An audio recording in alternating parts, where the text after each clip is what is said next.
Good afternoon, everybody. Welcome to the Israel Brief, brought to you by Lay of the Land, your address for those top stories making headlines every day right here in Israel. Brought to you, of course, by myself, Raleen Mark. So let's take a look at those top stories dominating Israel's headlines. And we begin with some diplomatic news. And Israel right now is hosting the United States ambassador to the United Nations, Linda Greenfield-Thomas, who's visiting the country with her counterpart from Israel, Gilad Erdan. Yesterday, Greenfield-Thomas met with President Herzog, who thanked her and the United States for their support, especially at the United Nations. And earlier today, the ambassador met with Prime Minister Naftali Bennett, where he also thanked her very much for her support at the United Nations and her ability to push for fairness when it comes to dealing with Israel. And he alluded to the fact that there is extreme bias against the state of Israel at the United Nations and its various agencies like the UN Human Rights Council. Greenfield-Thomas also said that it will be her commitment to ensure that more countries normalize ties with Israel and join the growing Abraham Accords. Now, if this wasn't enough diplomatic news, Israel's new ambassador to the United States, who actually happens to be the president's brother, Mike Herzog, will be our envoy to Washington, and he will take over from Ambassador Gilad Erdan, who was doing double duty as our ambassador both to the United Nations and to the United States. Leaving before his post in Washington, the incoming ambassador said that it will be his pledge to ensure bipartisan support for Israel and to ensure that he works with both the Republican and Democratic parties in the United States. One of the main issues of concern for Israel over the last couple of years has been what some see as the deteriorating relationship between the State of Israel and the Democratic Party. And one of the focuses of our coalition government is to regrow or re-strengthen those ties between Israel and the Democrats. In other news, also off on a mission is our Defense Minister Benny Gantz. He is headed off to Morocco. This will be the first visit for a Defense Minister from Israel.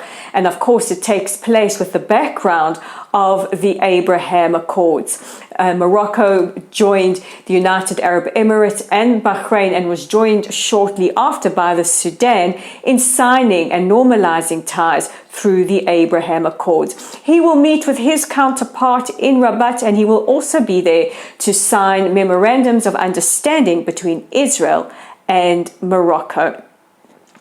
The new head of Shabak, Ronen Bar, is reported to have met with Palestinian Authority President Mahmoud Abbas in Ramallah. Now, while this hasn't been confirmed or denied by the Shin Bet, it has garnered quite a significant amount of press coverage. The aim of this meeting was to try and find ways to ensure that the ceasefire between Israel and Hamas that govern the Gaza Strip remains intact.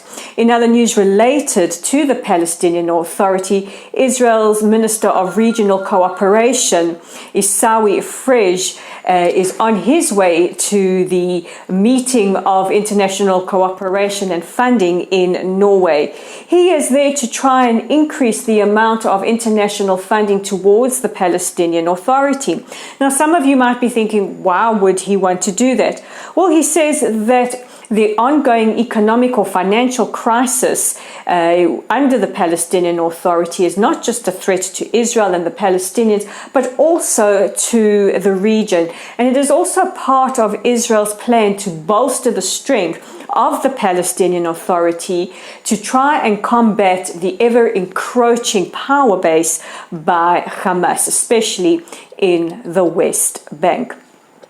And our final story takes us to the United Kingdom. And last week we spoke about how Israel's envoy to the United Kingdom, Tzipi Hotovely, was verbally assaulted as she concluded her talks at London School of Economics. Now, this is just one of many anti-Semitic incidents, and it has been reported that anti-Semitic incidents across university campuses in the United Kingdom are up by 59%. university campuses around the world are hotbed of anti-Israel or anti-Zionist activity, and of course, in our opinion, anti-Zionism is anti-Semitism, but it is alarming to hear some of the individual stories coming from students who say that they are routinely harassed in the campuses and also on social media. We hope that universities across the world, not just in the United Kingdom, will be signatories to IRA, the International Holocaust Remembrance Alliance's definition of anti-Semitism, and hold students or anybody infringing or committing acts of anti-Semitism or using that kind of rhetoric responsible and take action accordingly. So those are your top stories making headlines today. Don't forget to check out our website at www.layoftheland.online. We have articles up there of the ongoing saga with Miss South Africa. Will she compete in the Miss Universe pageant next month? Her government says they will not support her, but Miss South Africa says it's her dream to win Miss Universe and represent her country, and she will be in a lot next month. Read it, it's up on our website. It's also up on our Facebook page. While you are there, please share our content, give us a like and a follow. And if you're viewing us on YouTube, please click on the red subscribe button and don't forget to like and share our content. And if you're on Twitter, you can find us, interact with us, say hi, and you can find us at Lay of the Land 5. That's at Lay of the Land with the digit 5. So with the Tuesday edition of the Israel Brief and all those headlines making front pages, I'm Rolene Marks, and don't forget to join me again tomorrow for more of your top stories.